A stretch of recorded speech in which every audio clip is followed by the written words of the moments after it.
तकदीर बड़ी बेरहम भी हो सकती है। कभी कभी ऐसी गलतियों की सजा वसूलती है, याद भी नहीं होता कब की थी ये गलती, की भी थी या नहीं। फिर ख्याल आता है कि कहीं ये कोई कर्मों का खेल तो नहीं, कोई गलती जो शायद आज नहीं, कल परसों नहीं, सालों पहले नहीं, पर कहीं पिछले जन्म में ही ना की हो।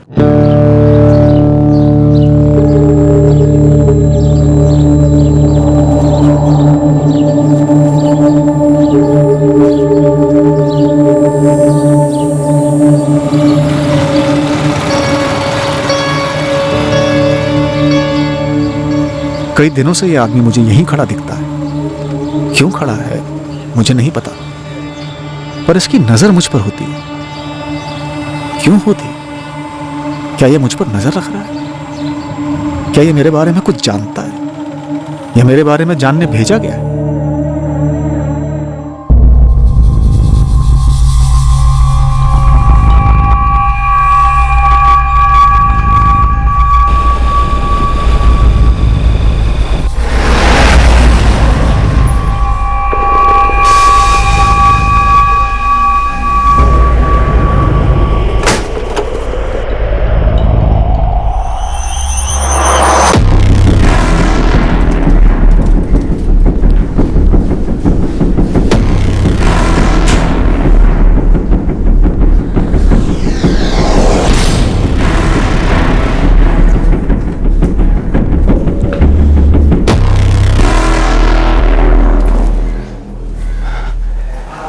इस बार तो अब घोड़ा हमको चलाने दीजिए।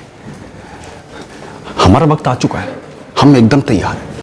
अभी टाइम है बच्चे, टाइम है अभी।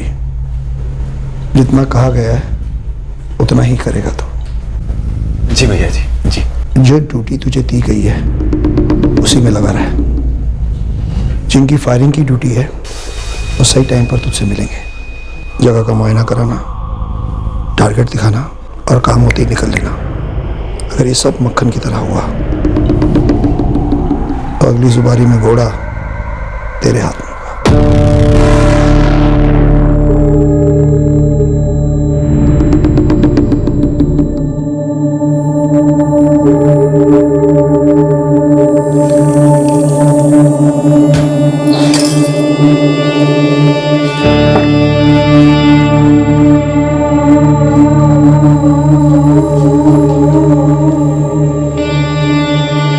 हिमांशु, चाय पीकर तो जाओ। तुम पी लो।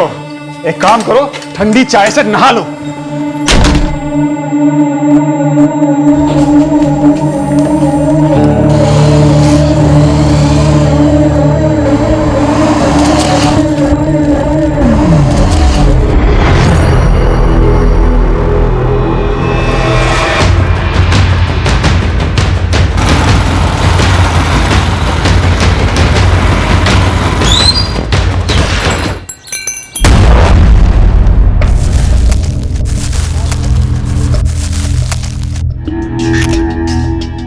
गोली की आवाज सुनते ही मैं बाहर भागा। देखा बाइक पर ट्रिपल सीट जाते हुए देखा मैंने उन्हें साहब।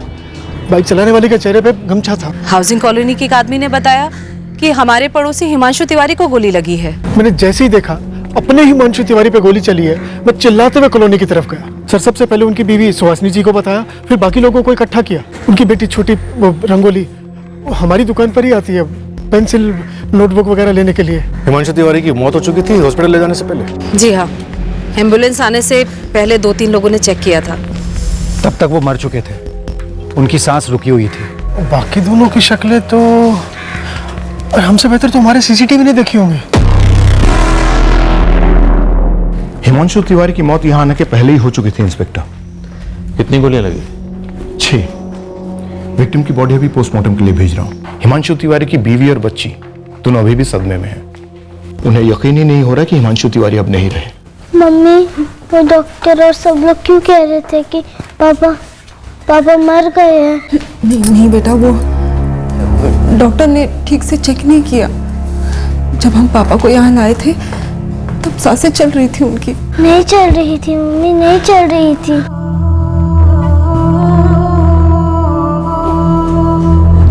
Police.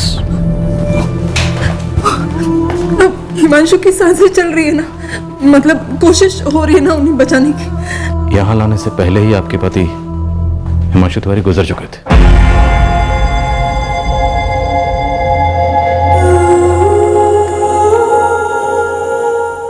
Sir, victim Himanshu Tiwari की लालबाग मार्केट में ऑटो स्पेयर पार्ट्स की दुकान है। ये स्टेशनरी की शॉप वाले चंदन के अलावा और कोई आई विटनेस? नहीं सर, जिनसे भी बात हुई वो यही कह रहे थे कि फायरिंग की आवाज सुनकर वो क्राइम सीन पर आए और तब तक हमलावर निकल चुके थे। देखते हैं सीसीटीवी फुटेज क्या दिखाते हैं।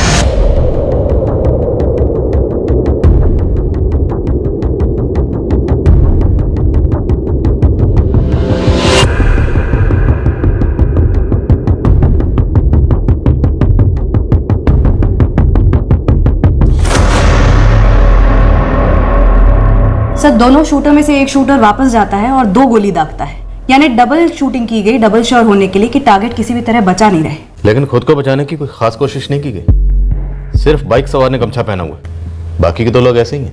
जबकि शायद इन्हें मालूम होगा कि यहाँ सीसीटीवी लगा हो सकता है। सर, बाइक की नंबर प्लेट भी ब्लैंक है, इस बात का भी ख्याल रखा गया। सर, थोड़ा सा रिवाइंड करके देखते हैं। दोनों शूटर्स एक ही तरफ देख रहे हैं, जैसे कि किसी के इशारे का इंतजार कर रहे हैं। इन दोनों को इशारा मिलता है और ये लोग हिमांशु पे हमला करते हैं, और ये इशारा कर देने वाला शायद वो स्पॉटर कोऑर्डिनेटर गमछाधारी होगा। ये गमछाधारी स्पॉटर काफी दिनों से फील्डिंग कर रहा होगा हिमांशु की। स्टेशनरी ओनर चंदन से कुछ और इन्फॉर्मेशन मिली? सर, कह रहा है इसके अलावा कुछ और याद नहीं है। उसे कहो कि याद करे, दिमाग पर जोर डाले, या फिर पूछ लो कि हम याद दिला।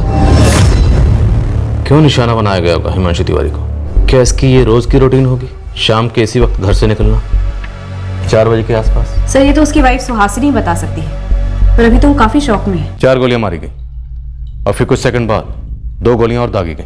जरूरत नहीं थी वैसे, पहले 4 में ही मौत हो चुकी होगी, या चंद सेकंड्स बाद हो जाती, no doubt. Victim spare part की दुकान चलाता था, फैमिली वाला आदमी है। पता नहीं किसी से क्या दुश्मनी रही हो, इतनी बेरहमी से मार डाला।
इसी की बात कर रहे थे ना कल रात को आप?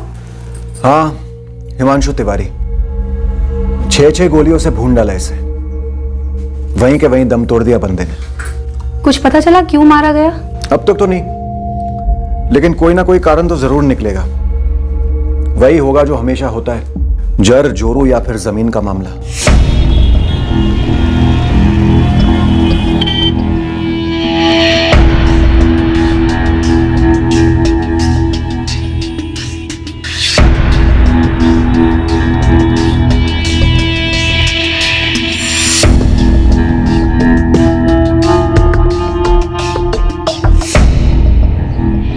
छठे हुए पेशेवर शूटर्स लगते हैं। कहीं बाहर के ही होंगे सब, वरना खुलेआम मर्डर करें और चेहरा भी ना ढकें।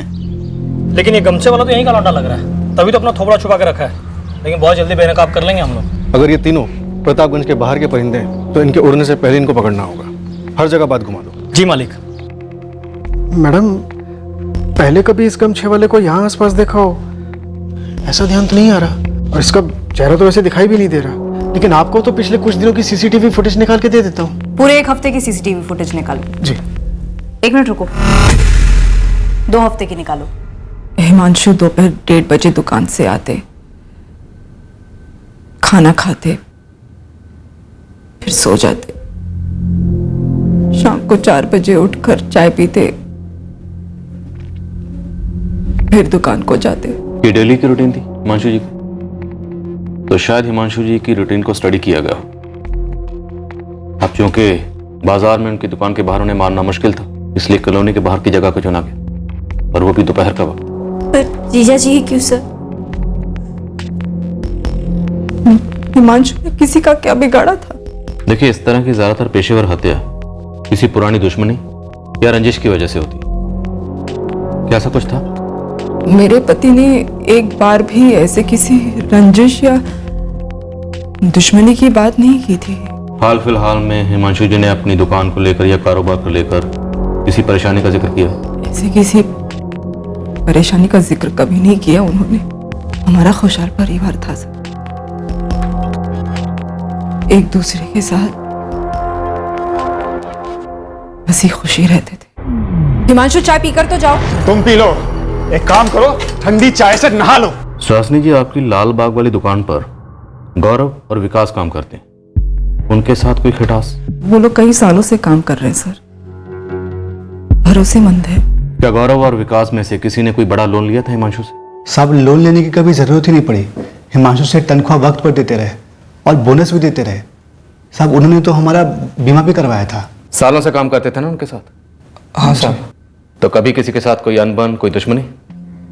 15 सितंबर को जब तुम्हारे सेठ हिमांशु दुकान पर आए और फिर दुकान से घर पर गए, तब उनका मूड कैसा था?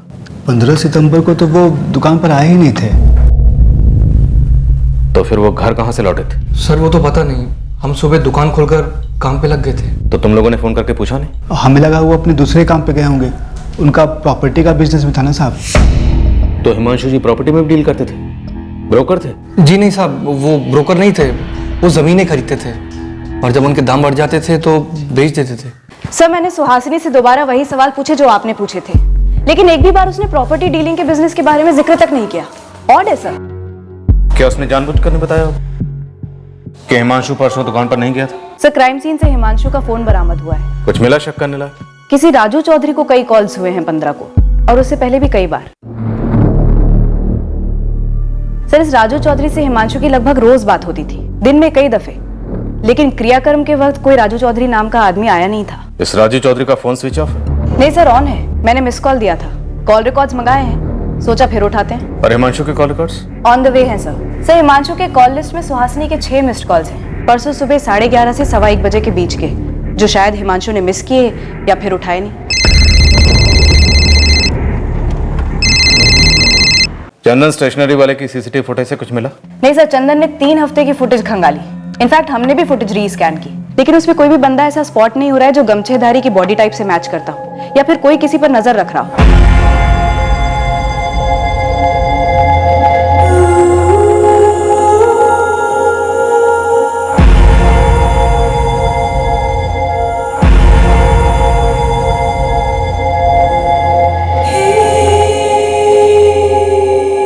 नियति का कैसा खेल है ये? हिमांशु के साथ ही ऐसा क्यों? ऋषि, बहू कुछ जानते हैं क्या? पता नहीं बाबूजी। सर, हम आपको कितनी बार बता चुके हैं कि हमको नहीं मालूम उस दिन हिमांशु सेठ कहाँ थे। और साहब, उस दिन भाभी जी ने भी हमें फोन किया था। क्यों? यही पूछने के लिए कि उस दिन हिमांशु सेठ कहाँ थे। हिमांशु दुकान पर नहीं आए क्या आज? तो फिर कहाँ गए विकास? कल निकलते वक्त कुछ बोले नहीं भाभी जी, और आज सुबह से आए नहीं है वो। कल पक्का आए थे? याद करके बोलो। हाँ, कल तो आए थे, पर आज कुछ बोले नहीं। साहब, सुहासिनी भाभी बार बार वही बात पूछ रही थी, कल आए थे कि नहीं, परसों कहाँ थे, उसके पहले कहाँ कहाँ गए थे, यही सब। क्या उस दिन पहली बार सुहासिनी जी ने फोन करके हिमांशु जी के बारे में पूछा था, या उसके पहले भी ऐसा हुआ है? पहले कभी कभी फोन कर पूछ लेती थी। तो क्या सुहासिनी जी हिमांशु जी पर शक करती थी? घरेलू मामले को तो हमको पता नहीं, हमारा काम तो दुकान में होता है ना। तो दुकान के बारे में बताओ, क्या कभी हिमांशु जी से मिलने दुकान पे कोई औरत आई थी? नहीं। सुहासिनी जी आई थी दुकान पे हिमांशु जी को ढूंढने, या उनकी गर्लफ्रेंड को ढूंढने, या फिर दोनों को ढूंढने?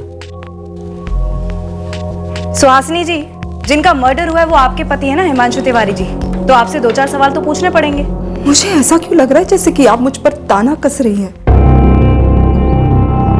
मैंने पति खोया है अपना, जिंदगी उजड़ी है मेरी, घर में लोगों का आना जाना चल रहा है, इस सब के बीच में मैं आपके वही सवालों के जवाब क्यों दूं? हमारे पास कुछ नए सवाल हैं जिनके हमें जवाब चाहिए। हम समझते हैं आपका दुख, कल बात करेंगे आपसे। आपको यहाँ आने में दिक्कत है तो हम वहां आ जाएंगे, जब आपको अनुकूल होगा तब आएंगे, लेकिन आएंगे जरूर सुहासिनी जी।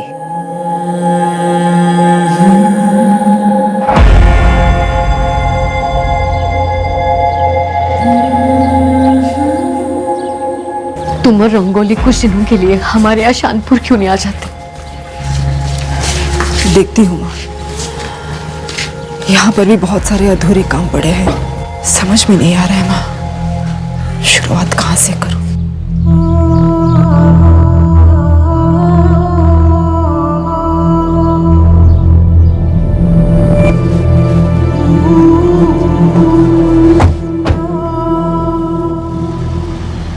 सुहासिनी से तो आप बात करेंगे ही, लेकिन आपका एक चक्कर शानपुर भी बनता है। शानपुर में हिमांशु तिवारी की पूरी फैमिली है, उसके माँ बाप मनोरमा और सुखीराम और उसका बड़ा भाई ऋषिकेश। लेकिन हाँ, एक खबर लगी है कि शानपुर में हिमांशु तिवारी के पिता सुखीराम अपनी जायदाद का बंटवारा करने वाले थे, वो भी हिमांशु और ऋषिकेश में आधा आधा। क्या शानपुर में काफी प्रॉपर्टीज है उनकी? करोड़ों की संपत्ति है। पुलिस ने सुहासिनी को बताया हिमांशु की सुपारी दी थी, किसी पेशेवर हत्यारे ने मार डाला उसे। और क्या बोला पुलिस वालों ने? सुहासिनी ने तो इतना ही बताया मुझे। समझ में नहीं आ रहा है मेरे हिमांशु की ऐसे किसके साथ दुश्मनी थी जो। सुहासिनी जी, पहली बात तो ये कि आपने हमें ये नहीं बताया कि आपके पति हिमांशु जमीन के लेन देन का कारोबार भी करते। दूसरी बात, आपने हमें ये भी नहीं बताया कि 15 सितंबर जिस दिन उनका कत्ल हुआ वो दुकान पर गए नहीं थे। शौक या शौक में बताना भूल गई आप? फिर ताना कस रही हैं आप? सर, मैं सच में भूल गई थी, क्योंकि मेरी आंखों के सामने मेरे पति की गोलियों से छन्नी लाश पड़ी थी। 15 सितंबर जिस दिन आपके पति हिमांशु का कत्ल हुआ, आपने उन्हें एक नहीं, दो नहीं, 6 बार कॉल किया। शायद आपने ये जानने के लिए कॉल किया कि वो कहाँ, क्योंकि जब आपके पति हिमांशु ने फोन नहीं उठाया तब आपने दुकान पे भी फोन किया था। सर, वो मेरे पति हैं थे, वो किस वक्त कहाँ है इतना जानने का भी हक नहीं है मुझे। लेकिन हमारा भी फर्ज बनता है ये जानने का कि हिमांशु 15 सितंबर की सुबह अगर दुकान पर नहीं थे तो कहाँ थे? रोज जैसे ही निकले थे, नाश्ता किया और ठीक 9 बजे घर से निकले। रंगोली, मैं जा रहा हूं, बाय। बाय पापा। स्कूल में अच्छे से पढ़ाई करना। हाँ, मैं जा रहा हूं सुहासिनी, बाय। हाँ सर, मैंने उन्हें ये जानने के लिए फोन किया था कि हिमांशु खाना खाने के लिए घर पर आएंगे या मैं डब्बा भेजूं दुकान पर हमें तो पता चला कि आपके पति हिमांशु हर रोज दोपहर को खाना खाने घर पर ही आते थे। सर, वो आते थे, पर क्या एक पत्नी फोन करके पता भी नहीं कर सकती है? ऐसे कैसे बाल की खाल निकाल रहे हैं आप? कैसा इशारा कर रहे हैं आप सर? इशारा नहीं कर रहे, एक बात रख रहे हैं आपके सामने। अगर हिमांशु उस दिन दोपहर में खाने के लिए घर पर नहीं आते तो शायद बच जाते। ये तो सीधा सीधा आरोप हो गया। इतने बेरहम कैसे हो सकते हैं आप लोग? 15 सितंबर को आपने अपने पति हिमांशु को 6 बार फोन किया यह जानने के लिए कि वो कहाँ थे। तो 15 सितंबर की दोपहर को जब वो घर पे आए थे तब आपने पूछा होगा कि वो कहाँ थे। सर, वो मेरी बहन संगीता के पति योगेश पांडे के साथ जमीन देखने गए थे। खुश? और क्या पूछना है आपको? यही बात जो आपने अब बताई, पहले नहीं बताई। सर, मैं अभी तो आपको बता चुकी हूँ कि ये बात मेरे दिमाग से निकल गई थी सर, मैं भूल गई थी सर, यहाँ मुझे मेरी बेटी रंगोली की फ्यूचर की चिंता है मुझे। और एक आप है जो मुझ पर आरोप लगा रहे हैं। आरोप लगा रहा है कि मैंने तब अपने पति को जानबूझकर घर से बाहर भेजा, मैंने उनकी हत्या करवाई, मैंने हत्यारों को बुलवा के उन्हें मरवाया। सब पागल है आप या मुझे पागल करना चाहते हैं? सर, हिमांशु पति थे मेरे, सब कुछ थे।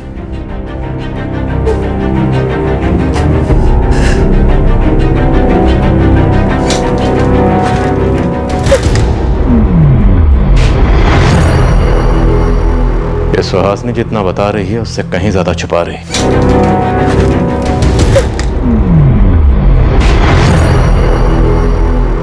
ये सुहासिनी जितना बता रही है उससे कहीं ज्यादा छुपा रही है।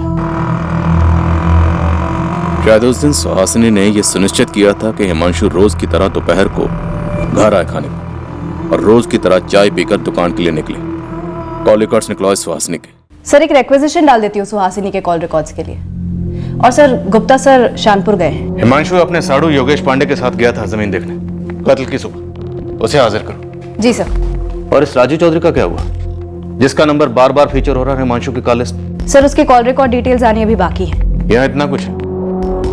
और सुहासिनी का कहना है कि हिमांशु की किसी से कोई रंजिश नहीं थी, कोई मसला नहीं था। तो ठीक है, इस सुहासिनी को फिर से खंगालो। किश्तों में इंफॉर्मेशन दे रही है, अपने शो को ढाल बनाकर ढाल के पीछे कुछ छुपा रही।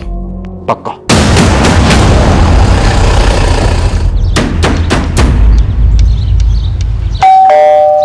आपका शक बेहुदा है।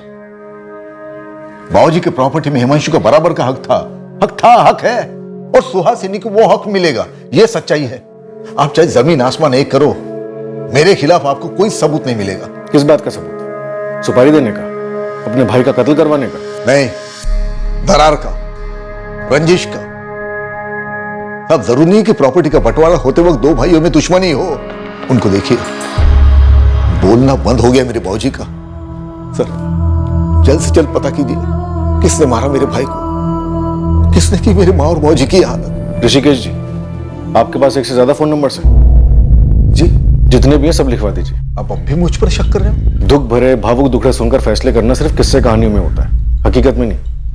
हकीकत में सहानुभूति नहीं, सिर्फ सबूत काम करते हैं। आपके पास क्या सबूत है मेरे खिलाफ कि मैंने मेरे भाई को मरवाया? फिलहाल हमारे पास सबूत हो या ना हो, पर आपके पास अपने भाई को मरवाने का ठोस मकसद जरूर था। और कत्ल की तहकीकात में जिसके पास मकसद होता है ना, वो शक के दायरे में होता है। फिर चाहे वो सगा भाई हो, बाप हो या फिर पत्नी हो।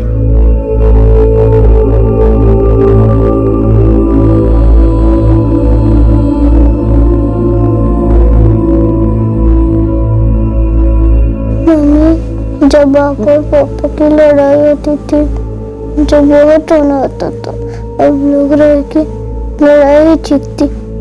कम से कम पापा तो यहाँ होते। मुझे पापा की बहुत याद आ रही। मुझे भी बेटा।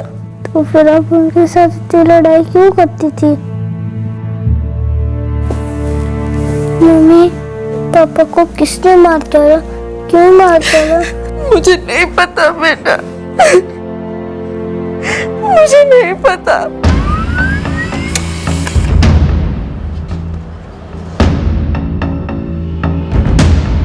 अनीता यादव? जो नंबर हिमांशु ने राजू चौधरी के नाम से सेव किया था वो दरअसल किसी अनीता यादव का है। एक आदमी अपने मोबाइल में एक औरत का नंबर एक आदमी के नाम से क्यों सेव करेगा? ताकि उसकी बीवी को शक ना हो, पता ना चले। अफेयर शायद सुहासिनी का नहीं, हिमांशु का रहा होगा।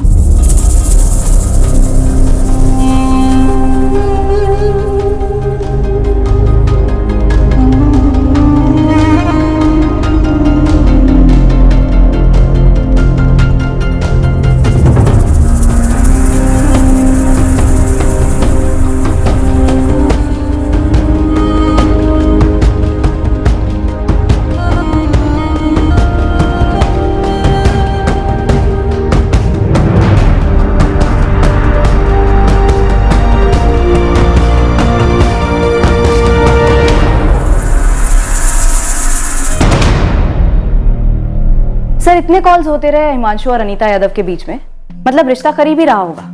लेकिन अनीता यादव ना तो हिमांशु के क्रियाक्रम में आई और ना शोक सभा में। अनीता से ही पूछ लेते हैं, वो बिजी थी या छुप रही थी? जमीन मेरी नजर में आई थी, ये प्रतापगंज शानपुर रोड पर, और मैं पहले भी हिमांशु को इस जमीन के बारे में बता चुका था।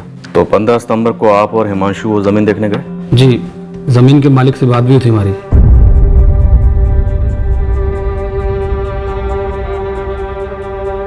हमने जमीन के सारे कागज देखे, काफी यहाँ वहाँ की बातें हुई। और सर अगर आप चाहें तो जमीन के मालिक अश्विन जी से पूछ सकते हैं। नंबर दूं आपको?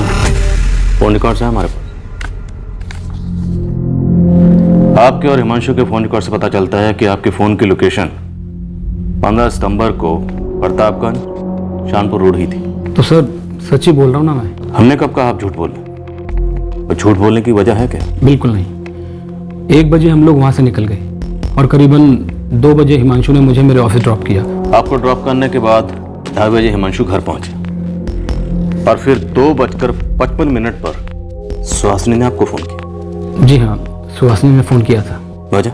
वो सर बस सुहासिनी पूछ रही थी कि हाँ योगेश, आपने और हिमांशु ने नई जमीन देखी थी क्या आज? हाँ सुहासिनी, बढ़िया जमीन है। मैं और हिमांशु सौदा पक्का करने की सोच रहे हैं। अच्छा, वैसे क्यों पूछ रही हो तुम?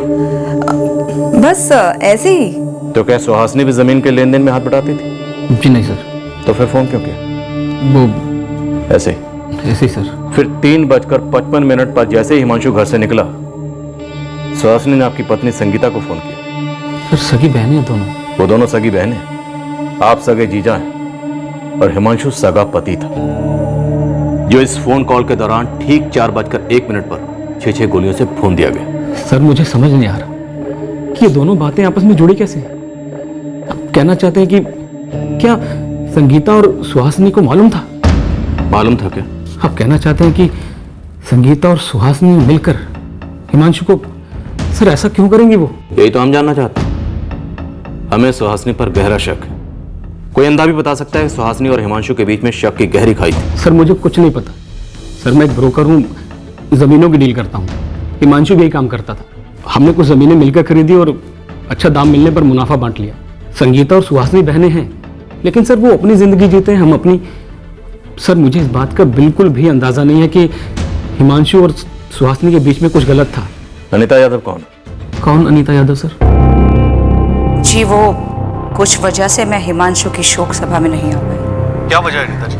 वो पर्सनल है। आप कभी हिमांशु की पत्नी सुहासिनी से मिलने नहीं गई, दुख जताने? कोई पर्सनल कारण?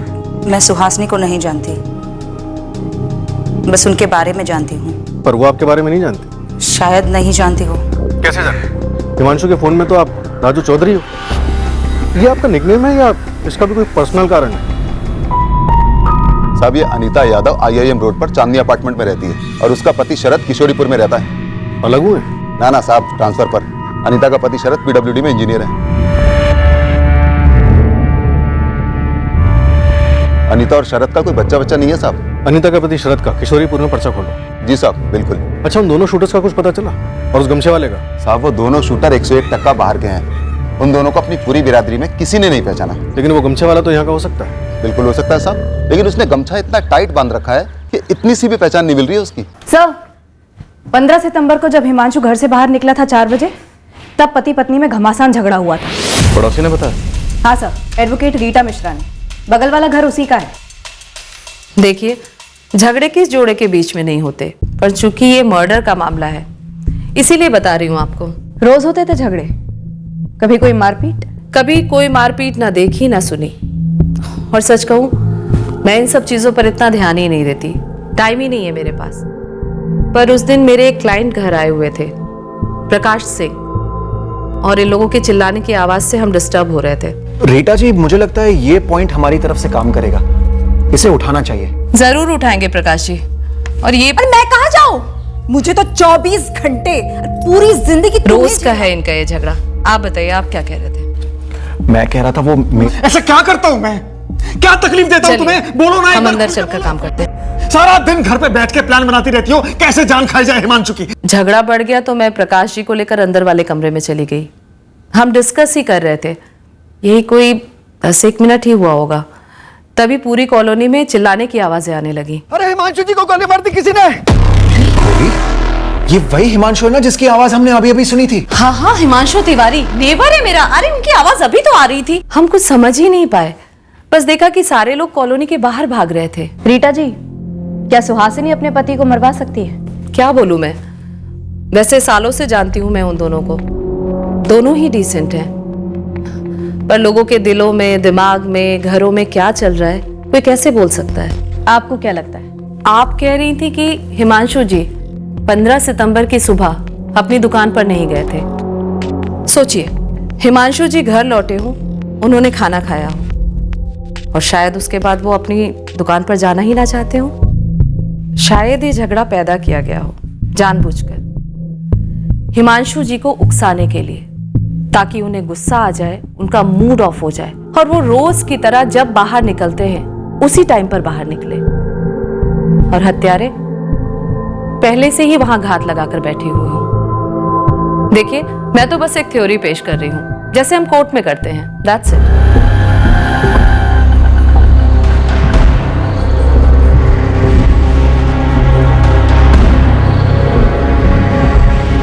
मुझे कोई आइडिया नहीं कि हिमांशु ने मेरा नंबर अपने मोबाइल में राजू चौधरी करके क्यों सेव किया था।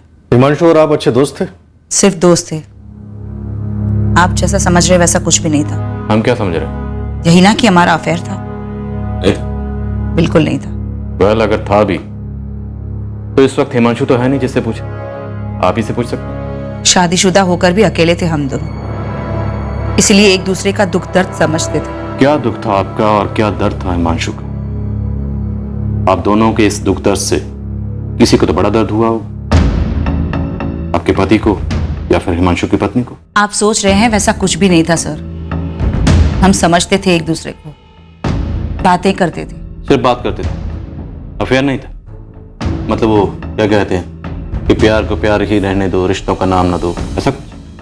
गहरी दोस्ती थी, और हाँ, फोन पर लगभग रोज बातें होती थी, चैट पर भी। तो अनीता जी, अगर आप दोनों में सिर्फ अच्छी दोस्ती थी तो उसे दुनिया से छुपाने की जरूरत क्या थी? हमारे बीच ये क्लियर था कि सिर्फ दोस्ती है। दुनिया तो 2 और 2 5 ही जोड़ती है ना। हम बेकार का सरदर्द नहीं चाहते थे, अपने अपने घरों में तनाव नहीं चाहते थे बस। हिमांशु अपनी पत्नी सुहासिनी से नाखुश क्यों था अनीता जी? इतना भी बुरा नहीं हो सकता हिमांशु। अगर रंगोली नहीं होती ना तो हमारी शादी कभी टिकती नहीं अनीता। मैं रोज घर जाता हूं सिर्फ इसलिए क्योंकि मेरी बेटी रंगोली है, जो मेरी दुनिया है।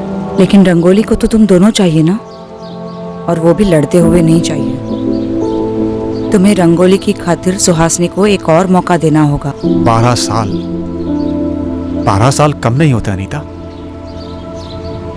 और ताली कभी एक हाथ से नहीं बजती। काश मेरी तरह सुहासिनी की जिंदगी में भी कोई आए जो उसे यह समझाए कि मैंने कभी उससे दिल से प्यार किया था। हमारी शादी कोई गलती नहीं थी अनीता। शुरुआत फिर से भी तो हो सकती है ना, नए सिरे से। और कोई गलती नहीं होती जब तक उसे सुधारने की कोशिश होती रहे। तुम नहीं समझोगी क्या होता है रोज। बेल बजाई, सुहासिनी ने दरवाजा खोला और बस शुरू। सुहासिनी को आपके बारे में मालूम था? जी मैं नहीं जानती, और इसलिए मैं हिमांशु के अंतिम संस्कार में भी शामिल नहीं हुई थी। चूर चूर हो गई थी ये सोचकर कि हिमांशु को इस तरह से क्यों मारा गया होगा। तो अनीता जी, क्या ऐसा हो सकता है कि किशोरीपुर में बैठे आपके पति शरद यादव ने आपकी और हिमांशु की दोस्ती को एक अच्छा खासा अफेयर समझ लिया? बोलिए अनीता जी, शरद को मालूम था? शरद ने मुझे कभी भी सवाल नहीं किया हिमांशु के बारे में। सवाल नहीं किया इसका मतलब ये नहीं कि शरद को मालूम नहीं था। अनीता जी, क्या ऐसा हो सकता है कि शरद ने हिमांशु को मरवाया? ऐसा कुछ भी नहीं था सर, कुछ भी नहीं। आप ऐसा सोचती, शायद आपके पति ऐसा ना सोचते।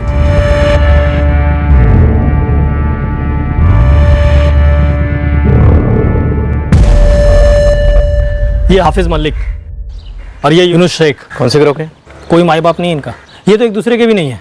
लेकिन एक खबर पता चली है कि 15 सितंबर की सुबह प्रतापगंज स्टेशन पे दोनों दिखे थे। दोनों बहुत ही शातिर हैं, काम के लिए फोन भी नहीं रखते हैं। नया काम, नया सिम कार्ड, काम हुआ सिम कार्ड फेंका। किसी लॉज में चेक इन भी नहीं किया, कहीं चाय भी नहीं पीते कि पकड़ सके। बस काम किया, धाएं धाएं धाएं और निकल लिया, एकदम मक्खन। जावेद, तू और असलम इस इलाके का हीरो होने का दावा करते हो, लेकिन अभी तक ये पंटर कौन है इसके बारे में कुछ भी खबर नहीं मिली तुम्हें। क्या अगर सो रहे हो तुम दोनों? पूरी फील्डिंग कर रहे हैं, बहुत जल्दी कैच कर लेंगे। एक पत्नी जो शायद शकी थी, एक दोस्त जो शायद प्रेमिका थी, लेकिन अब तक हम हिमांशु के हत्यारों तक नहीं पहुंचे। किसी के भी फोन रिकॉर्ड से कुछ नहीं मिला। कहीं ऐसा तो नहीं हम गलत रास्ते पर चल पड़े? बिना फोन कॉल के भी मर्डर की प्लानिंग हो सकती है, हुई भी है। हाँ, होती है। चलो मान लेते हैं कि इस मर्डर की प्लानिंग भी आमने सामने बैठकर हुई। पर गुप्ता, सामने बैठने वाला कौन है, कहाँ है? सर, हिमांशु का भाई ऋषिकेश, शानपुर से। इसके खिलाफ कुछ मिला? इसके फोन रिकॉर्ड से कुछ निकला? बात करो। हाँ ऋषिकेश, बोलो। सर, ये पेशेवर हत्यारे सस्ते तो नहीं आते होंगे ना? क्यों, तुमसे ज्यादा चार्ज किए क्या, या फिर मार्केट रेट क्या चल रहा है ये पता करने के लिए हमें फोन किया है? सर, बात मेरे भाई के मर्डर की है। इसलिए मजाक ना करे तो बेहतर है। सुनिए, हमारी एक बहन है दूर की, मीना त्रिपाठी, बेलागर में रहती है। हितेश बेटा, चलो गरम गरम खाना खा लेते हैं। बस मम्मा 2 मिनट। कोई 2 मिनट वो मिनट नहीं। विधवा है मीना। कुछ 1.5 महीने पहले उसने अपने मरहूम पति की प्रॉपर्टी बहुत ही घाटे में बेची थी। और तुम्हें लगता है मीना को पैसे चाहिए थे सुपारी देने के लिए? बस ऐसे ही ख्याल आया, वैसे सबूत नहीं है मेरे पास कोई। इस ख्याल के पीछे का पुलाव क्या है? क्या मीना के पास कोई मकसद था हिमांशु को मरवाने का? हाँ, मीना सबको बताई जा रही थी कि हिमांशु ने उसके साथ बड़ी नाइंसाफी की है। कैसी नाइंसाफी? मीना के पति की 2 साल पहले एक्सीडेंट में मौत हो गई। तब से ससुराल वालों के साथ जायदाद को लेकर मीना की प्रॉब्लम चल रही थी। मीना के ससुर ने हिमांशु को बंटवारे के बारे में राय देने के लिए कहा, जो कि हिमांशु ने अपनी तरफ से दे दी थी, पर मीना को रास नहीं आई थी। तब से हिमांशु के लिए दिल खट्टा हो गया था मीना का। इतना खट्टा हो गया कि इतनी कीमती प्रॉपर्टी आधे दाम में बेचकर सुपारी के लिए पैसे जुटाए गए। ये मीना त्रिपाठी वाला एंगल गूगली है फुल टॉस, जिसे ऋषिकेश ने हमारा फोकस भटकाने के लिए हमारी तरफ फेंका। फिर भी चेक करते हैं, इतना भी इम्पॉसिबल नहीं है। बदले की आग लॉजिक कब से देखने लगी? सर, ये सुहासिनी भी बड़ी अजीब मिट्टी की बनी हुई है, इसे काफी चिकनी चुपड़ी मिट्टी है। शादीशुदा लगती नहीं है आप। जब शादी होगी तब समझोगी। हर पति पत्नी के बीच में नोकझोंक होती है, और एक आप हो, उसे एक भयंकर साजिश का रंग दे रही हो। कातिल पकड़ने की ताकत नहीं आप में, तो पीड़ित को ही कातिल बताएंगे? सुहासिनी जी, सबसे पहली बात तो ये कि आप शादी पर लेक्चर मत दीजिए, और दूसरी बात ये कि कौन कातिल है कौन पीड़ित, ये हम पता लगा लेंगे। हाल फिलहाल हम ये पता लगा चुके हैं कि आपके पति हिमांशु ने गोली खाने के पहले आपकी डांट खाई थी। और फिर मैंने हत्यारों को फोन किया तुरंत, और फिर चंद मिनटों में वो हमारी कॉलोनी के बाहर भी आ गए। मतलब सीधे आसमान से टपक गए क्या? तुरंत आप हमारे थाने में तशरीफ ले आइए सुहासिनी जी। लगता है आपके घर में कोई करीबी बेवक्त गुजरा नहीं है। वैसे 13 दिनों तक हम घर के बाहर कदम भी नहीं रखते। 13 दिन की पाबंदी आपके ऊपर होगी, आप उसका पालन कीजिए। हमारे ऊपर कोई पाबंदी नहीं है, इसलिए हम आपके घर आ रहे हैं।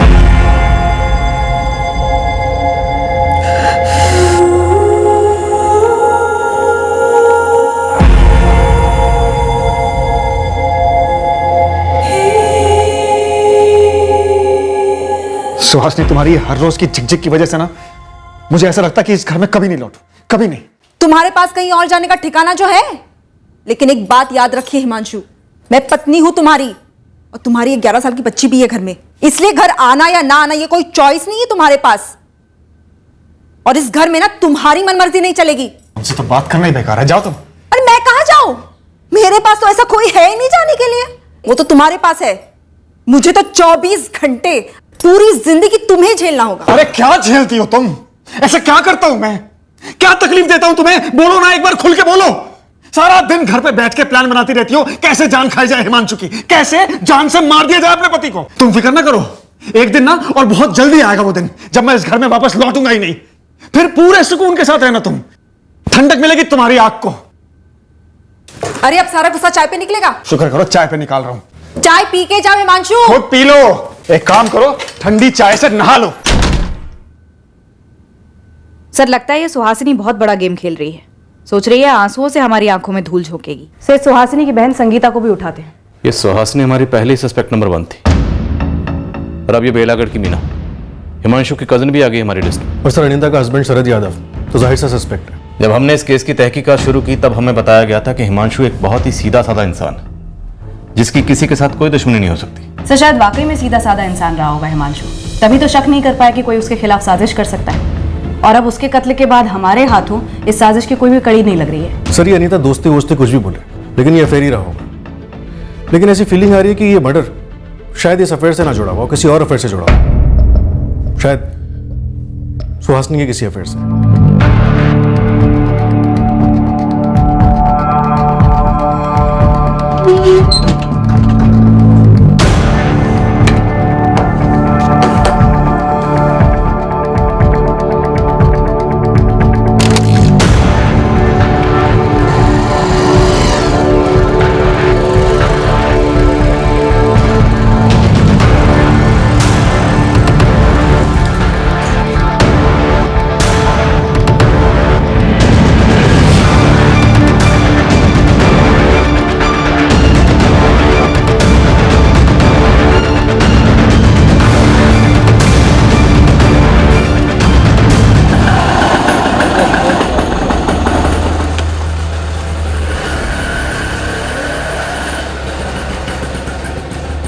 तो सुहासिनी के कॉल रिकॉर्ड्स डबल स्कैन किए, अफेयर का इशारा तो नहीं हो रहा है। हो सकता है अफेयर वाला फोन अलग हो। फोन नेटवर्क से चेक करती हूँ सर। वैसे सुहासिनी बाहर बैठी है। और उसकी बहन संगीता निकल चुकी है सर, ऑन द वे है। दोनों से अलग अलग पूछताछ करेंगे, और अगर जरूरत पड़ी तो फिर एक साथ भी। अब पुलिस वालों की शादियां नहीं होती। आप लोग सच में घरेलू पति पत्नी की नोकझोंक समझते नहीं है? पर घरेलू नोकझोंक के बाद किसी पति को गोली मार दी जाए, ये हमने नहीं देखा। हमारी नोकझोंक के बाद कोई चांद पर रॉकेट भेजता या कहीं भूकंप आ जाता तो भी आप मुझे ऐसे ही थाने बुलाकर बेकार में बिठाकर हमारी नोकझोंक से कनेक्शन जोड़ते, है ना सर? भूकंप तो आपके परिवार में आया।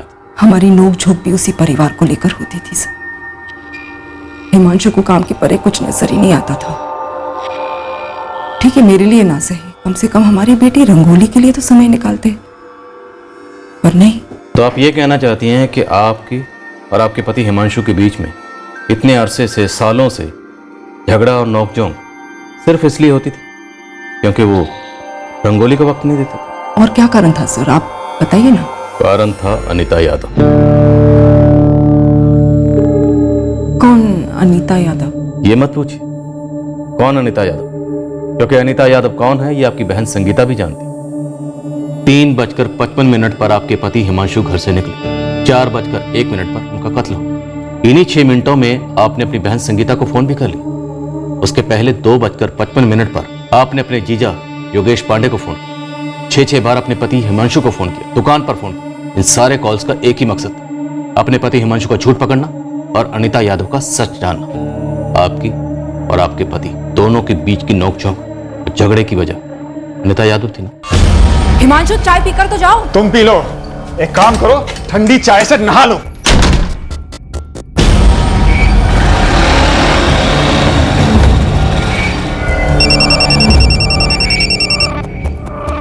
हाँ सुहासिनी बोल।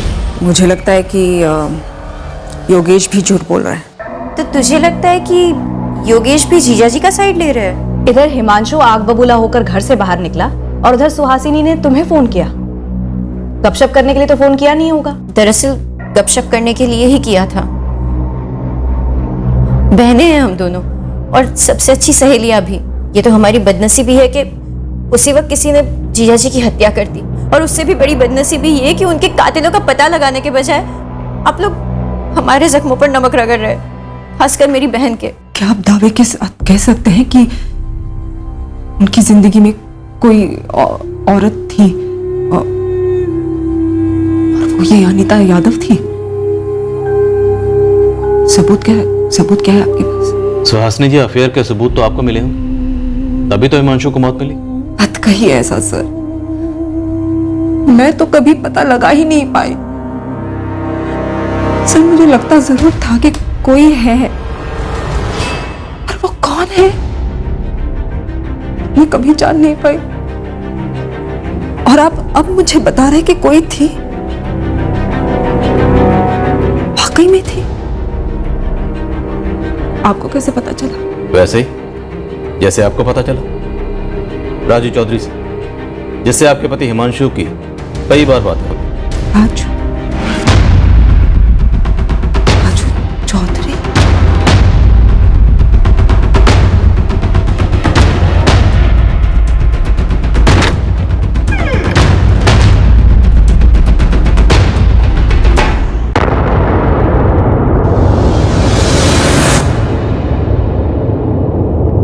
रहने दो सुहासिनी,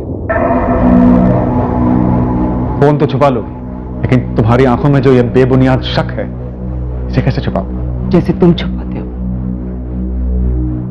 अपनी आंखों में किसी और का चेहरा, अपने दिल में किसी और की धड़कन। हमारे बीच में जो ये शक की दीवार बांध ली है ना तुमने सुहासिनी, ये मुझे सोचने पर मजबूर करती है कि एक दिन चुपचाप इस दीवार को फांदकर कहीं दूर चला जाए, किसी और के साथ एक नया घर बसाओ।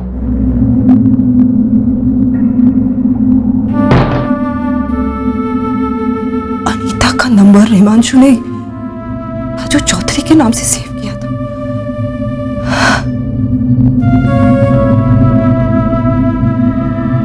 मैंने ही ऐसा क्यों नहीं सोचा? जिस राजू चौधरी से हिमांशु रोज बात करते थे, रोज, पर मैंने हिमांशु के मुंह से एक बार भी उसका नाम नहीं सुना कभी। आपको कैसे पता चला? वो लोग किसी होटल में मिलते थे। मुझे उसकी तस्वीर दिखा। अब रहने को दीजिए सुहासिनी जी, आपकी ये नौटंकी आपकी असली तस्वीर दिखा रहा हूं। आप हमें उस आदमी की तस्वीर दिखाइए जिससे आपका अफेयर था। बकवास मत कीजिए आप सर। इतने साल तक हिमांशु मुझे बोलते रहे कि मैं शक्की हूं, मुझे वहम है, मैं चिड़चिड़ी होती जा रही हूं दिन भर, एक सरदर्द हूं मैं। 6 फोन का क्या मतलब है? तुम 12 फोन करती ना तब भी मैं नहीं उठाता, क्योंकि मैं बिजी था। किसी की भी पत्नी अगर 6 फोन करती ना हिमांशु, तो पति एक बात तो सोचेगा कि 6 फोन क्यों किया, क्या अर्जेंट बात क्या होगी। कितना भी बिजी हो हिमांशु, उसके लिए फैमिली सबसे पहले आएगी, सबसे पहले। तुम किस चीज में बिजी थे हिमांशु? किसके साथ बिजी थे? तुमने अभी तक पता नहीं लगाया है? अरे ये तो बड़ी अजीब बात हो गई आज। दुकान पे तो पक्का फोन किया होगा। नहीं, संगीता को जरूर फोन किया होगा। तो उसने बताया नहीं कि मैं उसी के पति योगेश के साथ शानपुर हाईवे के पास वाली जमीन देखने गया था। जमीन देखना बिजी होता है क्या? हाँ हिमांशु, तुम अपने दिल पर हाथ रखकर बताओ मेरा फोन क्यों नहीं उठाया तुमने? सर दर्द। पहले जब तुम मुझ पर 24 घंटे शक करती थी ना, तो मेरे सर में दर्द होता था, लेकिन अब लगता है तुम खुद कितना बड़ा सरदर्द हो। जो भी करती हो, जो भी कहती हो, वो बस शक की कड़वी चाशनी में डूबा हुआ होता है। कितना मीठा बोल रहे हो हिमांशु, कितना मीठा बोल रहे हो। कहां से सीखा तुमने ऐसा बोलना? हाँ, क्या नाम क्या है उस मैडम का जिसने सिखाया तुम्हें? नाम बताकर तुम्हारी नींद क्यों हराम करूं?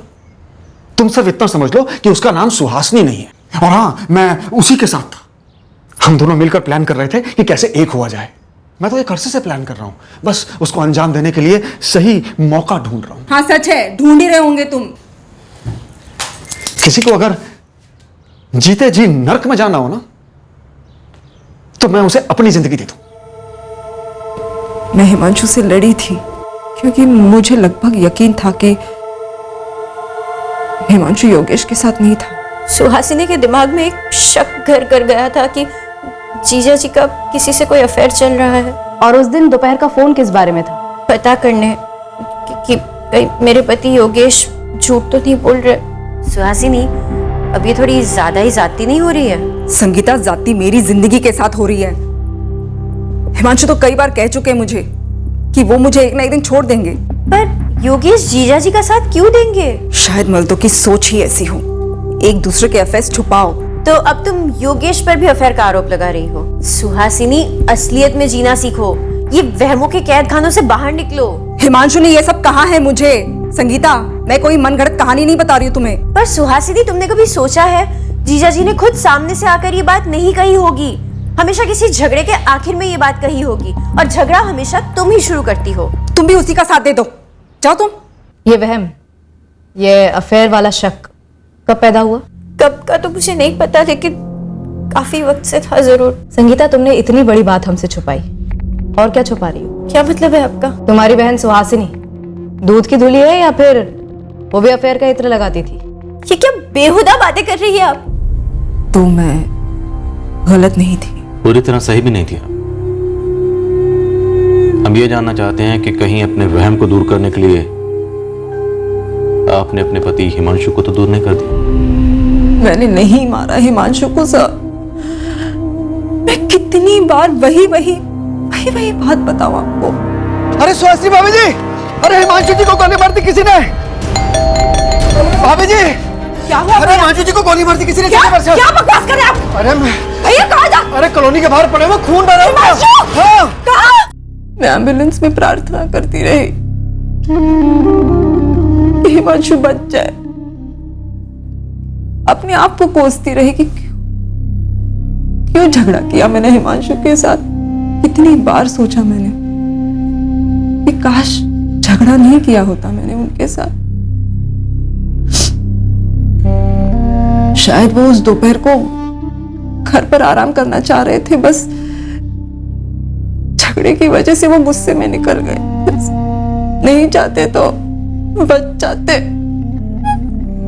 पर एक ना एक दिन वो जाते मुझे छोड़कर, रंगोली को मुझसे छीनकर किसके साथ जाते हैं ये मैं कभी पता नहीं कर पाती। सर, आप इस अनीता यादव से मिले हैं ना? कब शादी करने वाले थे वो? शायद आपको शादी की तारीख पता चल गई थी, इसलिए हो सकता है कि इससे पहले कि दोनों शादी करते आपने हिमांशु की सुपारी दे दी। आपको हथियारों से किसने मिलवाया? गिरोह का सरदार कौन था? आप पता लगाइए ना, जैसे आपने अनीता यादव का पता लगाया।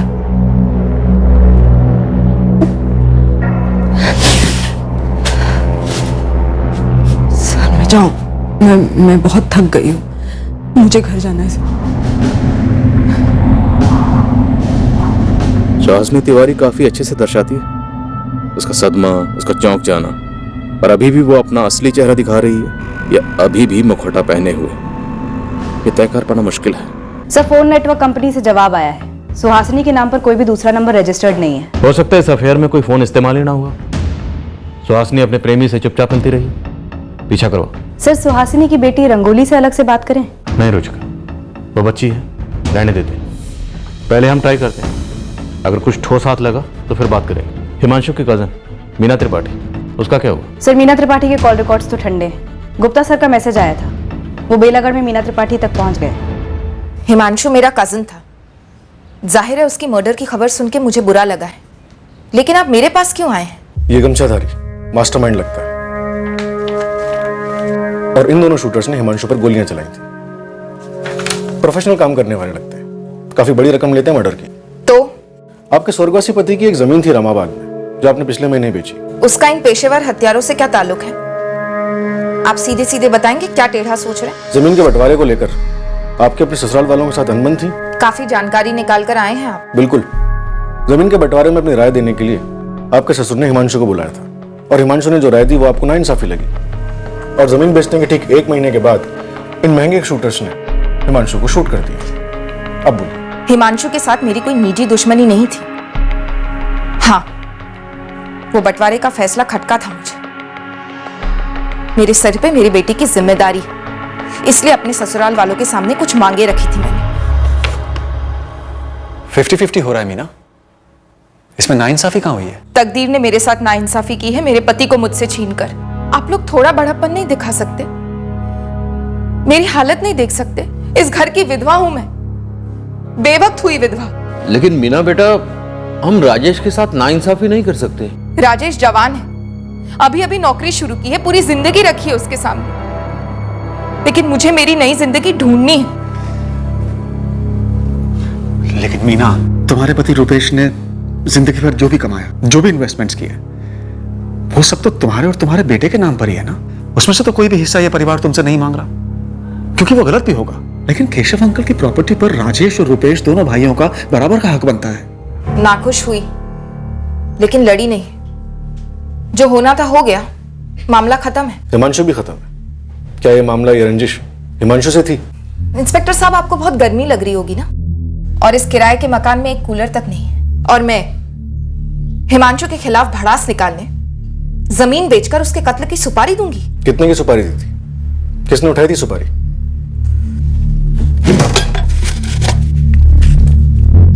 जमीन के पैसे सारे एफडीज में हैं, शॉर्ट टर्म। जैसे कोई ढंग का सस्ता फ्लैट मिल जाता है बेलागढ़ में, उन एफडीज को तोड़वाकर खरीद लूंगी। हिमांशु अगर दखल नहीं देता तो शायद आपको एक बड़ा हिस्सा मिल सकता था।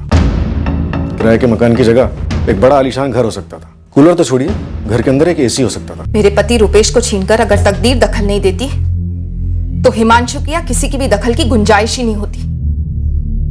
और मुझे कितने भी लाख क्यों ना मिल जाते, रुपेश तो वापस नहीं आता ना।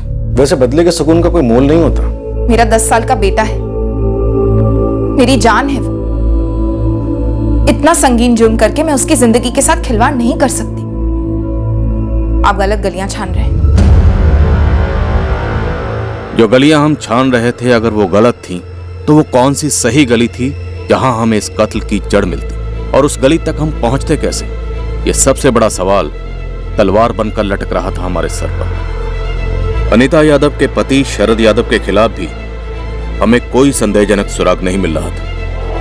केस की शुरुआत से लेकर अब तक सुहासिनी ही मुख्य संदिग्ध रही थी और अब भी थी, लेकिन अभी तक उसके खिलाफ भी कील ठोकने वाला कोई सबूत हाथ नहीं लगा था। ये दोनों शूटर हाफिज और यूनुस कई गैंग के लिए काम करते हैं, लेकिन अभी बिल्कुल हवा है। किसी भी गैंग के पास कोई खबर नहीं इनकी। और ये गमछाधारी ये सामने से निकल भी जाएगा और हम लोग यूं ही खड़े बात करते रह जाएंगे। कमाल है तुम लोगों का खबरी नेटवर्क। शूटर्स को तो छोड़ो, सुहासिनी पर क्या इन्फॉर्मेशन लेकर आए हो तुम लोग? जीरो। साहब एक गोली डालूं क्या? अभी तक तो सारे 9 बॉल डाले हैं तुम लोगों ने।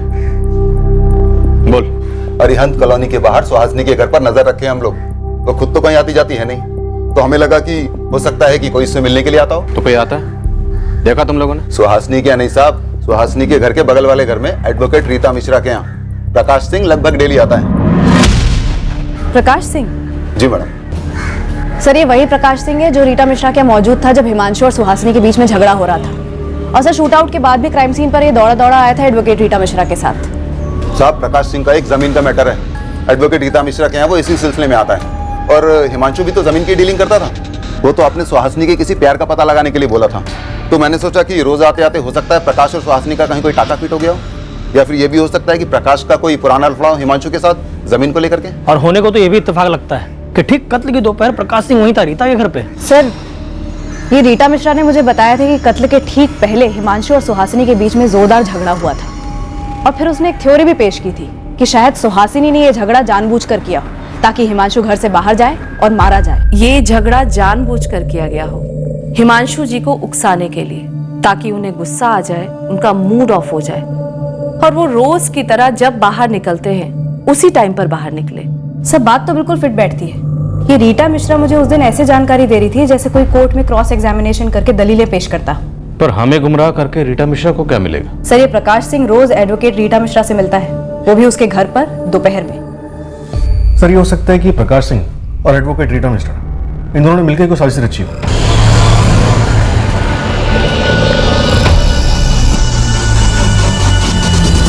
या तो ये रीटा मिश्रा इस सारी साजिश में शामिल है, या फिर एक पॉसिबिलिटी ये भी है ये एडवोकेट रीटा प्रकाश सिंह की जमीन का मसला हैंडल कर रही थी और उसे इस बात की भनक ही ना हो कि प्रकाश और सुहासिनी के बीच कुछ चला था, या फिर हिमांशु और प्रकाश के बीच कोई पंगा। सर इन दोनों संभावनाओं में जैसे ही हिमांशु घर से बाहर निकला होगा, इसकी जानकारी बाहर फील्डिंग कर रहे हत्यारों को दी गई होगी कि टारगेट निकल चुका है। एक बार फुटेज फिर से देखते हैं।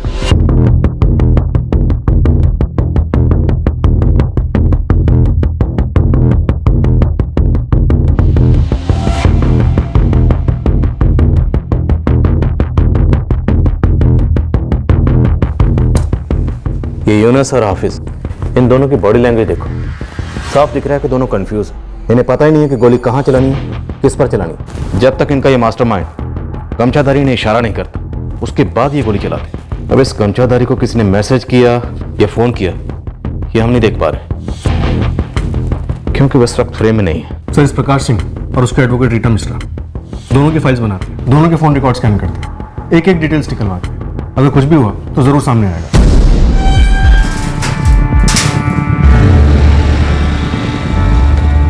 प्रकाश सिंह का छोटा सा बिजनेस है यहीं अपने प्रतापगंज में। प्रकाश सिंह के मरहूम बाप दीनानाथ सिंह ने धंधा जमाया था, पर उसके टाइम से एक जमीन है, अच्छी प्रॉपर्टी है, जो कोर्ट के मामले में फंसी पड़ी है। एक ट्रस्ट थी गरीब औरतों को खैरात देने वाली, जिसकी कमेटी में ये प्रकाश का बाप दीनानाथ मेंबर था। जैसे जैसे साल गुजरे, दीनानाथ करता धरता बन गया उस ट्रस्ट का, और वो प्रॉपर्टी उसने अपने नाम कर ली। ट्रस्ट का काम बंद पड़ा है सालों से, दीनानाथ भी चल बसा। फिर उस जमीन की देखभाल प्रकाश करने लगा। अब ट्रस्ट की कमेटी ने उस जमीन को लेकर केस ठोक दिया प्रकाश पे। इसी प्रॉपर्टी के केस में इस प्रकाश सिंह की वकील एडवोकेट रीता मिश्रा है। प्रकाश को रीटा टाइम टू टाइम सलाह देती हैं इसी केस पर। दरअसल सालों से रगड़ रहा है ये मामला। इसी केस के चक्कर में प्रकाश सिंह का रीटा के घर लगातार आना जाना लगा रहता है।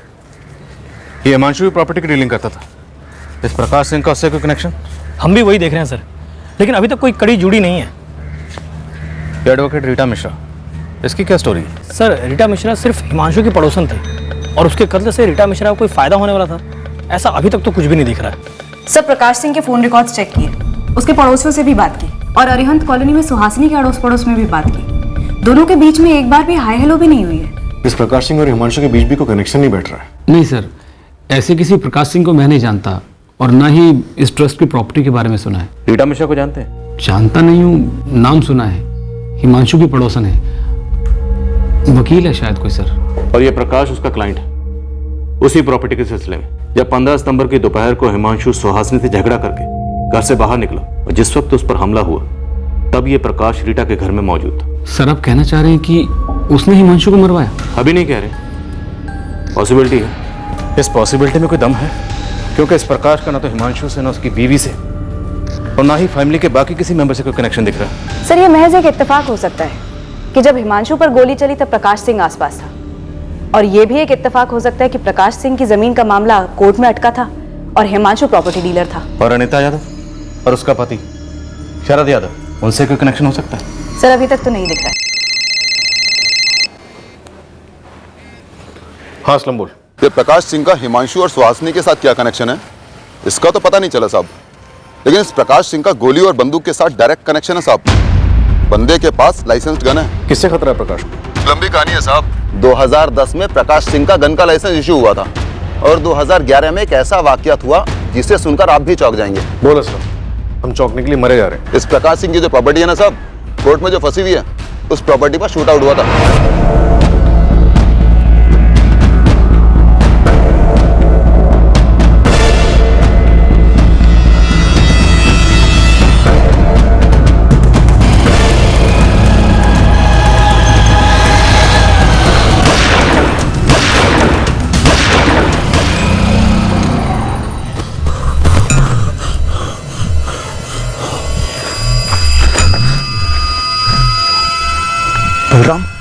बलराम चौहान मारा गया।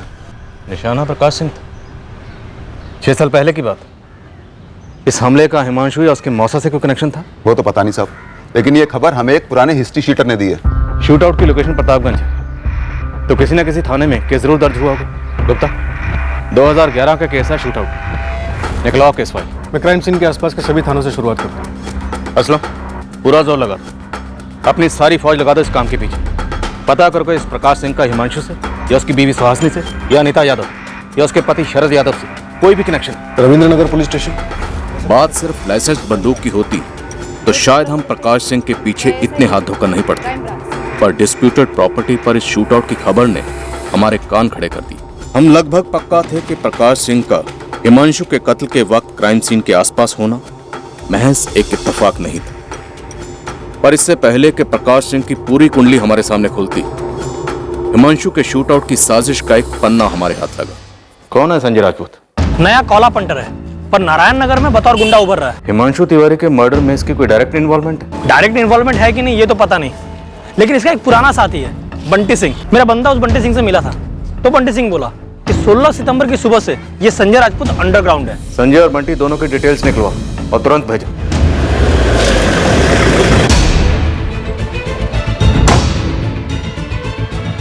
चल बंटी सिंह जी, चल चाय खत्म कर और चुपचाप जाके पीछे वाली गाड़ी में बैठ जा। अरे साहब मैंने किया क्या है साहब? संजय राजपूत कहाँ है बंटी? संजय मुझे नहीं पता साहब।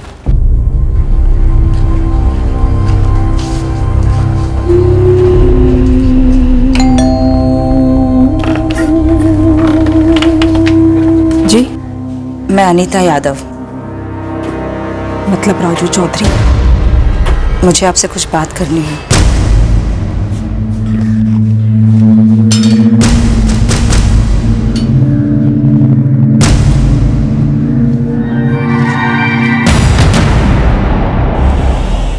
हिमांशु तुमसे बहुत प्यार करता था। एक सर्टिफिकेट ले आती साथ में। तुम जैसा सोच रही हो वैसा कुछ भी नहीं था। हम सिर्फ दोस्त थे। हाँ, राजू चौधरी, मुझे तुम्हारी हर बात पर पूरा यकीन है। मुझे तो ये तक नहीं पता था कि हिमांशु ने मेरा नंबर किसी और के नाम से सेव किया है। लेकिन ये तो पता था ना कि तुम एक घर तोड़ रही हो, एक बच्ची को अपने बाप से अलग कर रही हो। पता था ना तुम्हें? शर्म नहीं आई तुम्हें? मैंने कहा ना तुमसे कि ऐसा कुछ भी नहीं था, हम सिर्फ दोस्त थे बस। 12 साल से साथ में हूँ हिमांशु के, उसके हर दोस्त को जानती हूँ। पुलिस को भी यही शक था कि मेरा और हिमांशु का अफेयर था, लेकिन ये सच नहीं है। और सुहासिनी, हिमांशु तुमसे नाखुश नहीं था, वो तो बस तुम्हारी शक करने की वजह से परेशान था। वो तुम्हारे और रंगोली के साथ एक सुखी जीवन बसर करना चाहता था, और सुहासनी, मैं भी शादीशुदा हूँ। हम दोनों बस बातें करते थे, कभी शादी वादी का ख्याल तक नहीं आया। शायद हिमांशु की मजबूरी रंगोली थी, तुम्हारी मजबूरी तुम्हारा पति। किसी की कोई मजबूरी नहीं थी। हिमांशु बस तुम्हारी शक करने की वजह से परेशान था। उसे लगता था कि तुम उस पर यकीन ही नहीं करती। वो हमेशा चाहता था कि वो वक्त कभी वापस आ जाए जो तुम दोनों ने साथ में बिताया था शादी के शुरुआत के सालों में। मैं भी एक औरत हूं, महसूस कर पाती थी जब वो बातें करता था तुम्हारे बारे में कि वो तुमसे कितना प्यार करता है। हिमांशु का तुम्हारे लिए प्यार कभी खत्म नहीं हुआ, कभी नहीं। लेकिन शक और प्यार धूप और छांव जैसे होते हैं, एक साथ कभी नहीं रह सकते। चलती हूं।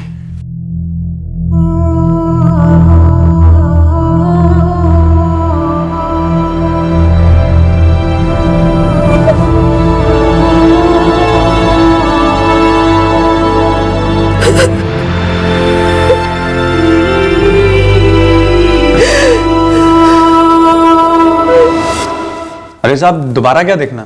ये संजय ही है, बचपन से देखा है इसे। अब कहाँ दिखेगा? अभी का नहीं पता साहब, पर अपने नारायण नगर में तो नहीं है। कुछ दिन पहले अचानक से हवा हो गया। 16 सितंबर से? हाँ साहब, उसी दिन से। ये यूनुस शेख और ये हाफिज मलिक, दोनों पेशेवर हत्यारे। और तुम्हारे बचपन के दोस्त संजय राजपूत ने इन दोनों से एक हत्याकांड करवाया, एक मासूम आदमी की जान ली गई, हिमांशु तिवारी की।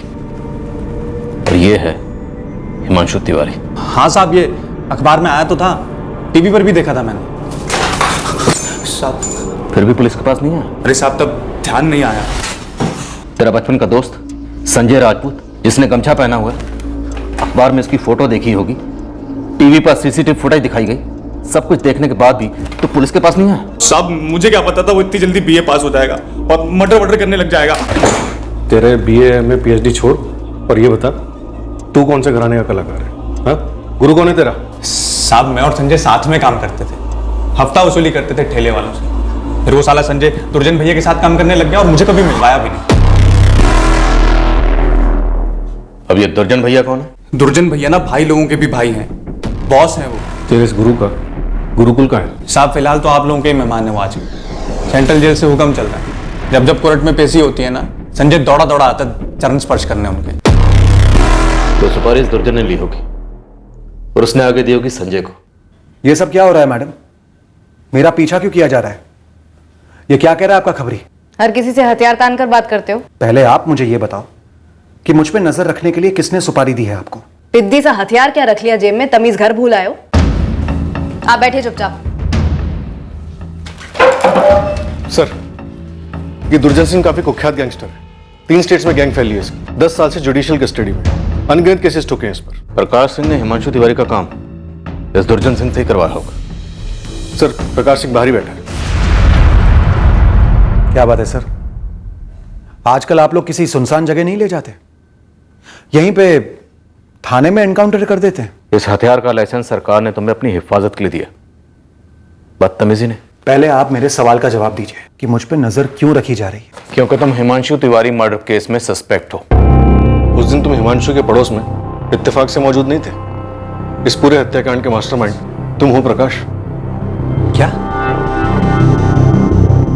अब तो पक्का है सर, किसी ने खूब सारे मिठाई के डिब्बे भेजे हैं यहां पर, वो भी दिवाली से पहले।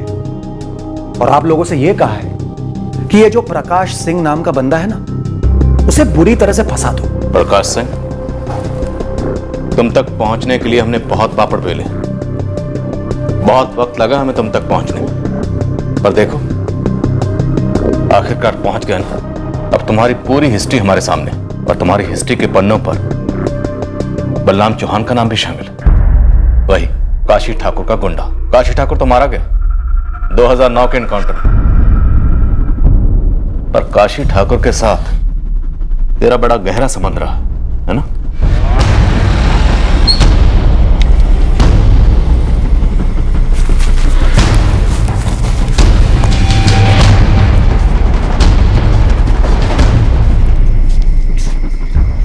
हाँ प्रकाश, बैठ। मैं ये गन जरूर रखता हूं अपने साथ, लेकिन गोली वोली नहीं चलाई लोगों पे। ये हथियार, ये लाइसेंस, ये सिर्फ अपनी सुरक्षा के लिए है। जावेद की कनपट्टी पे जो घोड़ा रखा था वो कौन सी सुरक्षा थी? कारण है साहब, और हम वो कारण जानना चाहते हैं। आपने 2011 में हुए शूटआउट के बारे में पता तो करवाया, जिसमें बलराम मारा गया था, लेकिन शायद आप लोग ये नहीं जानते हैं कि 2012 में भी एक शूटआउट हुआ था, वो भी ठीक मेरे घर के बाहर ही।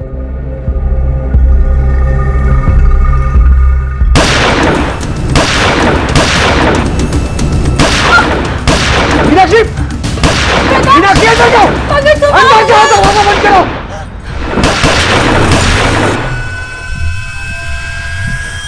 हाँ, तब मैंने 4 गोलियां चलाई थी जवाब में, सिर्फ अपने बचाव के लिए। तुम काशी ठाकुर के लिए क्या काम करते थे? कोई काम वाम नहीं करता था मैं काशी ठाकुर से सिक्योरिटी मांगने गया था। मेरी जान को खतरा था। अब खतरा छू भी नहीं सकता तुझे, और डरने की कोनो जरूरत भी ना है। हमारे आदमी सिक्योरिटी बनकर खड़े रहेंगे तुम्हारे पास। 24 घंटे साथ होंगे।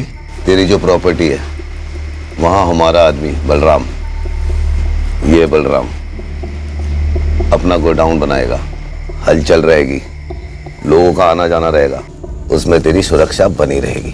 अगर तुम्हारी जान को वाकई खतरा था और तुम्हें प्रोटेक्शन की जरूरत थी तो तुम्हें पुलिस के पास आना चाहिए था, लेकिन तुम गए एक गुंडे के पास। सर, अगर आपको इंफॉर्मेशन चाहिए थी हिमांशु तिवारी मर्डर केस में, तो आपने मुझे क्यों नहीं बुलाया? किसी खबरी को क्यों लगाया मेरे पीछे? ज्यादा स्मार्ट ना बना प्रकाश सिंह। हमारी क्या औकात है स्मार्ट वार्ड बनने की? स्मार्ट तो आप पुलिस वालों की ये वर्दी बना देती है लोगों को। जानते हैं, मुझ पर जब हमला हुआ था तो वो लोग भी वर्दी में थे। किसी के बाप को पता नहीं चला कि वो लोग पुलिस वाले नहीं, गैंगस्टर है। ये हमला हिमांशु ने करवाया था तुम पर? नहीं सर, देखिए, मैंने पहली बार हिमांशु तिवारी के बारे में 15 सितंबर को सुना, और देखा भी उसे पहली बार 15 सितंबर को ही, वो भी जब वो बेचारा मरा पड़ा था। मेरा हिमांशु तिवारी से दूर दूर तक कोई लेना देना नहीं था सर। तो फिर काशी ठाकुर से तुमने प्रोटेक्शन क्यों ली? और उसके एनकाउंटर के बाद दुर्जन सिंह से ली, और दुर्जन सिंह को सुपारी दी हिमांशु को मारने के लिए। क्या क्या क्या? मैंने दुर्जन सिंह को सुपारी दी हिमांशु को मरवाने की? मैडम, आप लोगों का बहुत बड़ा वाला क्रॉस कनेक्शन लगा है। क्या सर, आपने इतना कुछ पता करवाया मेरे बारे में, लेकिन यह पता नहीं कराया कि मुझ पर जो हमले हुए थे वो दुर्जन सिंह ने ही करवाए थे, मेरी उसी प्रॉपर्टी के लिए जिस पर अभी भी केस चल रहा है। और मैं काशी ठाकुर से मदद इसीलिए मांगने गया था क्योंकि दुर्जन सिंह और काशी ठाकुर जानी दुश्मन थे। दुर्जन सिंह मुझे बहुत परेशान कर रहा था, धमकी दे रहा था मेरी प्रॉपर्टी छोड़ने को।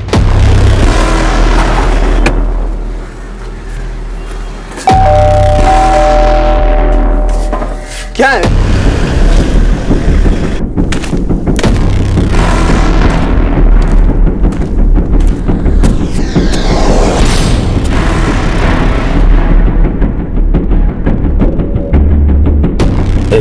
पैर छुबे। सुना नहीं। सुना वो ट्रस्ट वाली जमीन बहुत सरदर्द बनी हुई है तेरी। जी, तुझे कल ये गोली देगा सरदर्द की। इसका नाम संतराम शर्मा है। कल तू अपनी सारी जमीन इसके नाम कर दे, ये ट्रस्ट को खुद ही चुप करवा देगा। लेकिन मैं ये जमीन बेचना नहीं चाहता हूं। तो बेचने को कौन बोल रहा है? सिर्फ मेरा नाम ट्रांसफर करना है। कल का मुहूर्त अच्छा है, कल ही जमीन ट्रांसफर करवा लेते हैं। मेरी समझ में ये नहीं आ रहा है कि जब वो जमीन मेरी है तो मैं फ्री में आप लोगों को क्यों दे दूं? क्योंकि हम ऐसा कहते हैं और हमारा नाम दुर्जन सिंह है। मैं ये जमीन छोड़ना नहीं चाहता। जब जान ही नहीं रहेगी तो जमीन का क्या करेगा? इसी दुर्जन की धमकियों की वजह से मैं काशी ठाकुर से मदद मांगने गया था। मजबूरी थी वो मेरी सर, और कुछ नहीं। तब भी दुर्जन सिंह ने मुझ पर हमले करवाए। पहली बार मेरे बदले वो बलराम मारा गया, और दूसरी बार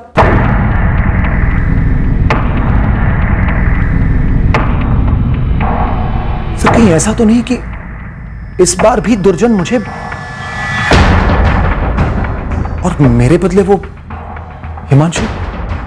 प्रकाश ने जब हमें बताया कि वो 2 बार पहले भी दुर्जन सिंह के हमलों से बच गया था, तब हमें और प्रकाश को भी ये बात खनकी कि क्या तीसरी बार भी वो अपनी मौत को टाल पाया।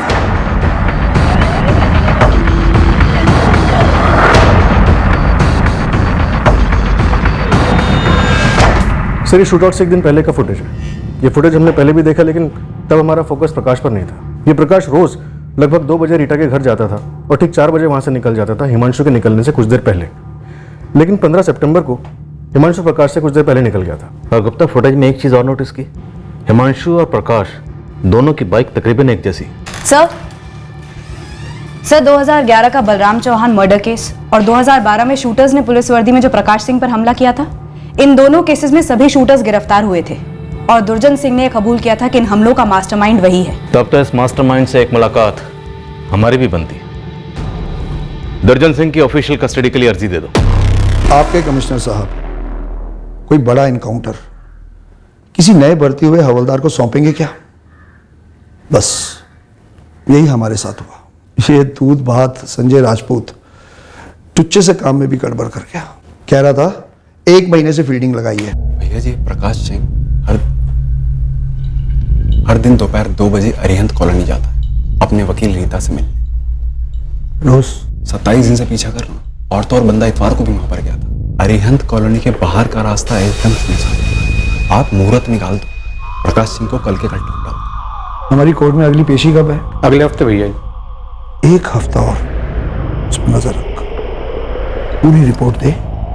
इस बार वह बचना नहीं चाहिए। ये शूटर्स यूनस और हाफिज बावरीपुर के। किसी को भेजा था इनके पास? फोन किया था। कहां से फोन किया था? जहां रहते हैं साहब, यहीं जेल से। यहां जेल में फोन है तुम्हारे पास? कमाल करते हैं साहब, जैसे आप जानते नहीं। हम जैसे इज्जतदार लोगों के लिए इस जेल में सब कुछ है। आप बोलिए, आपको क्या चाहिए? अभी मंगवा देता हूं। यूनस शेख, हाफिज मलिक और संजय राजपूत।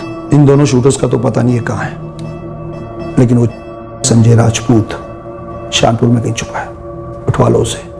सोचा था कोई हुनर होगा उसमें, एक चांस देकर देखते हैं। हक दिया साला।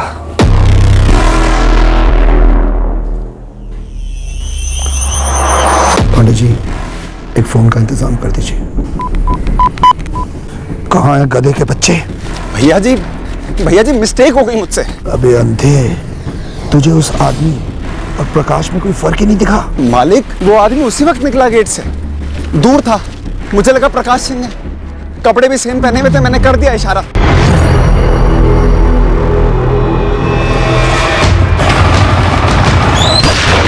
अगली बार ऐसी मिस्टेक कभी नहीं करूंगा मैं। तेरे लिए कोई अगली बार नहीं है। और हाँ, अब एक गलती और मत करना, मेरे सामने मत आना। उठा लो संजय राजपूत। ये यूनुस और हाफिज मैं आपको ढूंढ कर दे दूंगा। लाल शहर के किसी बिल में छुपे होंगे और इस मर्डर का बिल अब मेरे नाम पे फाड़ दो। जब काशी का कुत्ता बलराम मारा गया था, रत्ती भर भी दुख नहीं हुआ था, लेकिन ये हिमांशु तिवारी, ये मासूम था बेचारा। हमारा इससे कोई लेना देना नहीं था।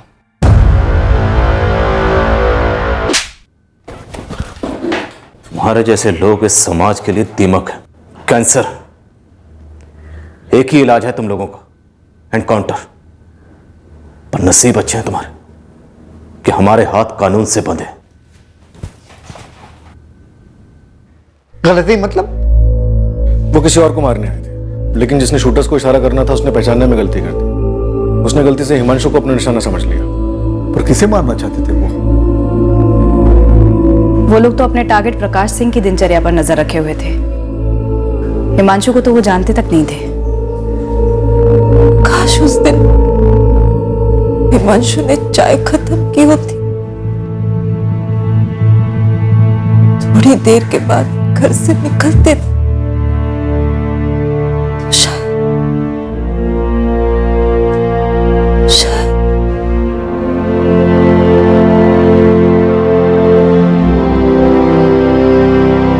मुझे भी डर लगा रहता बेटा कि एक ना एक दिन तेरे पापा मुझे वो चली गई ना हमेशा के लिए।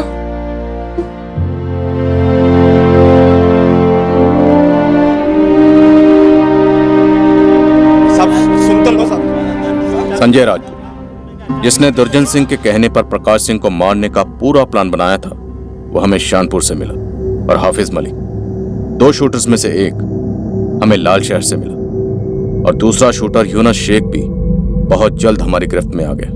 हिमांशु तिवारी बेवजह मारा गया और हमने उसकी जिंदगी के हर पहलू, हर रिश्ते, हर रंजिश को उसके कत्ल का संभव मकसद समझकर टटोला, बाल की खाल की, जबकि हकीकत यह थी कि हिमांशु तिवारी गलती से मारा गया था। मिस्टेकन आइडेंटिटी का यह कोई पहला केस नहीं था हमारा, और यह भी कोई पहली बार नहीं हो रहा था कि दुर्जन सिंह जैसे जुर्म के बाहुबली ने जेल में बैठकर ही मौत का फरमान सुनाया था और मासूम जिंदगियों के साथ भयंकर खिलवाड़ हुआ था। हमें शर्मिंदा होना चाहिए, और हम शर्मिंदा हैं कि ऐसे अपराधी हमारी नाक के नीचे पनपते हैं, और हम जवाबदेह हैं इस कड़वे सच के लिए।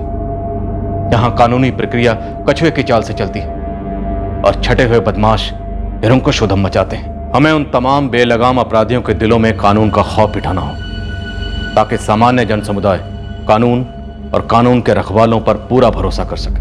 हमें अपनी वर्दी की गरिमा को बनाए रखने के लिए इस वर्दी के कर्तव्यों को 100% पूरा करना होगा। जब तक ऐसा वास्तविक तौर पर हर रोज हर पल नहीं होगा, तब तक हम सुरक्षा का केवल एक चिन्ह बनकर रह जाएंगे, कवच कभी नहीं बन पाएंगे।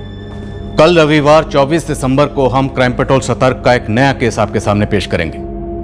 याद रखिए, ये केस रात 11 बजे शुरू होगा। जय हिंद। इस तरह के और भी एपिसोड देखने के लिए हमारे चैनल को सब्सक्राइब करें और बेल आइकन दबाना ना भूलें।